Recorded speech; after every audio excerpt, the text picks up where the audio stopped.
विश्वानि देव सवितर्दुरितानि परासुव यद्भद्रं तन्न आसुव।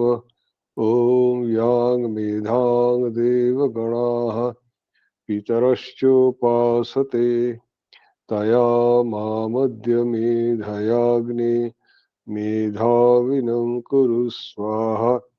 ॐ सहनाववतु सहनौ भुनक्तु सह वीर्यं करवावहै तेजस्विनावधीतमस्तु मा विद्विषावहै।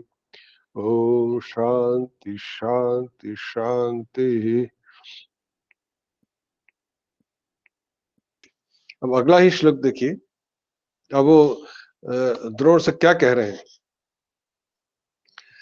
पश्येताम पांडुपुत्राणाम आचार्य महितीम चमूम व्यूढ़ाम द्रुपद पुत्रेण तव शिष्येण धीमता।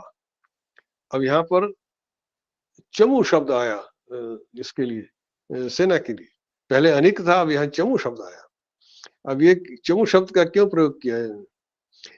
और दुर्योधन ने इनको द्रोण को उकसाने के लिए, दो बातें की। पश्येताम पांडु पुत्राणाम आचार्य, हे आचार्य। आचार्य यह संबोधन है, यहाँ पे आचार्य शब्द संबोधन है कि हे आचार्य, क्योंकि आचार्य शब्द में विसर्ग नहीं है तो यह संबोधन है। तो हे आचार्य, आप देखिए तुम्हारे धीमता मतलब बुद्धिमान शिष्य द्रुपद पुत्र के द्वारा यह जो व्यूढ़ाम, व्यूढ़ाम यहाँ पर स्त्रीलिंग में प्रयुक्त हुआ है, क्योंकि चमू शब्द स्त्रीलिंग में है। यहाँ पर अनेक शब्द जो था यह नपुंसक लिंग में था।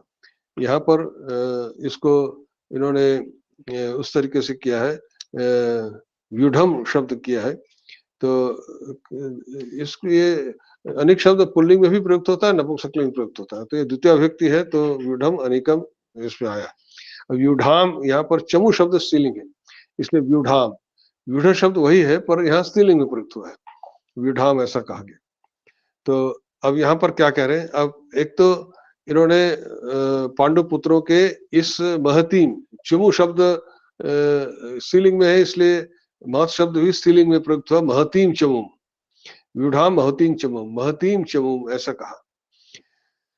चमू शब्द पर अभी आऊंगा, पहले देखिए इन्होंने क्या कहा कि द्रुपद पुत्र नाम लिया। द्रुपद पुत्र, उसका नाम था धृष्टद्युम्न, जो पहले दिन पांडव पश्चात सेनापति था। धृष्टद्युम्न नाम नहीं लिया, द्रुपद पुत्र नाम लिया। इसके पीछे व्याख्याकारों का ऐसा कहना है कि द्रुपद पुत्र का नाम इसलिए लिया कि द्रोण को उकसाने के लिए।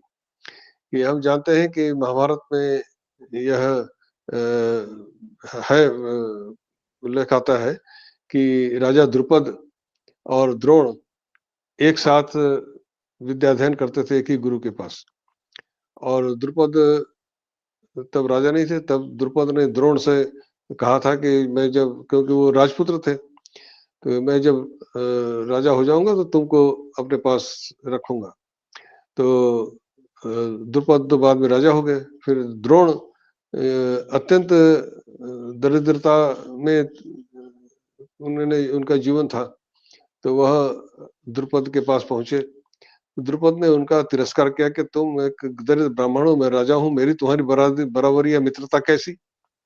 तो द्रोण बहुत अपमानित होकर के वहां से चले आए। जब वह पांडवों और कौरवों के शिक्षक, उनके गुरु बने और उनको अस्त्र शिक्षा दी, उसके बाद जब गुरु दक्षिणा का समय आया, गुरु दक्षिणा का, तो उन्होंने पांडवों से कहा कि द्रुपद को युद्ध में हार कर बांध कर मेरे पास ले आओ। तो पांडव गए, उनसे युद्ध हुआ और राजा द्रुपद को वो बांध करके ले आए। तब द्रोण ने उससे कहा कि तुम, मैं चाहूं तो तुम्हारा पूरा राज्य ही मैं ले सकता हूं, लेकिन मैं तुमको तुम्हारा राज्य वापस करता हूं। तुमने कहा था ना कि हमारी और तुम्हारी मित्रता नहीं हो सकती। तो द्रुपद जान गए कि द्रोण को हराना या मारना उसके बस का नहीं, तो वापस तो चले गए। फिर उसने एक यज्ञ किया कि ऐसा पुत्र प्राप्त करने के लिए जो द्रोण को मार सके। उसी यज्ञ से उन्हें पुत्री प्राप्त हुई जिसका नाम हुआ द्रौपदी, और धृष्टद्युम्न पुत्र प्राप्त हुआ। तो धृष्टद्युम्न के हाथों ही द्रोण की मृत्यु हुई थी, यह हम जानते हैं। ये धृष्टद्युम्न प्राप्त हुआ, तो इस द्रुपद के पुत्र थे धृष्टद्युम्न। तो इसलिए वह जो द्रुपद के प्रति जो उनकी मन में एक शत्रुता थी, एक वैर भाव था, एक द्वेष था, वह उसको उजागर करने के लिए उन्होंने द्रुपद पुत्र कहा, धृष्टद्युम्न न करके द्रुपद पुत्र कहा। और महतिंग चमू, चमू शब्द का क्यों प्रयोग किया? चमू शब्द, चमु भक्षण एक धातु है जो कि वेदों में ही प्रयुक्त होता है। चमनोति ऐसे रूप बनता है, स्वादिगर में पढ़ा गया है। भक्षण है मतलब खाना है। तो चमु शब्द का मतलब है शत्रु भक्षणी सेना। इससे पहले अनेक शब्द का हमने क्या अर्थ किया था? जीवन रक्षक सेना। और ये चमु का मतलब शत्रु भक्षणी सेना। देख रहे हैं आप, यहाँ पर उन्होंने, दुर्योधन ने इनको, द्रोण को उकसाने के लिए किस शब्द का प्रयोग किया? जो शत्रुओं को खा जाए, चबा डाले, ऐसी सेना है। तो द्रोण को उकसा रहे हैं कि देखो ऐसी सेना है इसकी। और उसका सेनापति कौन है? द्रुपद पुत्र, जो द्रुपद तुम्हारा शत्रु था, और वो सामने खड़ा है, और अत्यंत तुम्हारा, और ये द्रुपद पुत्र धृष्टद्युम्न तुम्हारा शिष्य भी है, इसलिए जो शस्त्र शिक्षा तुम्ही से प्राप्त की। द्रुपद तुम्हारा शत्रु था, लेकिन उसके पुत्र को तुम्ही ने अस्त्र शिक्षा, तव शिष्यम। तो राजपुत्र होने से धृष्टद्युम्न को भी वहां द्रोण के पास से शिक्षा प्राप्त हुई। पर द्रुपद पुत्र था इसलिए उसको शिक्षा नहीं दूंगा, ऐसा वो नहीं कह सकते थे, क्योंकि राजपुत्रों को शिक्षा देना उनका कर्म था। तो धृष्टद्युम्न ने भी कौरव पांडव की तरह से उन्हीं के साथ उसने भी द्रोण से अस्त्र शिक्षा प्राप्त की। तो तुम्हारा पुत्र है। और धीमता, धीमता मतलब अत्यंत बुद्धिमान। धीमत मतलब, धी मतलब होता प्रज्ञा, बुद्धि। प्रज्ञा अस्ति अस्य, वो धीमत, धीमान।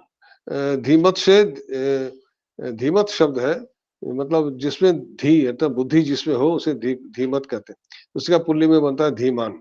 अब उसे जब तृतीया व्यक्ति करेंगे तो धीमता, द्रुपद पुत्र, धीमता द्रुपद पुत्रेण। तो यह धीमत शब्द द्रुपद पुत्र का ही विशेषण के रूप में है, तो दोनों में तृतीया व्यक्ति हो गई। तो बुद्धिमान द्रुपद पुत्र के द्वारा आपके यह जो सेना का विन्यास किया गया, व्यूढ़ाम। तो व्यूढ़ाम शब्द चमू शब्द के लिए प्रयुक्त हुआ है, तो ये स्त्रीलिंग में हो गया।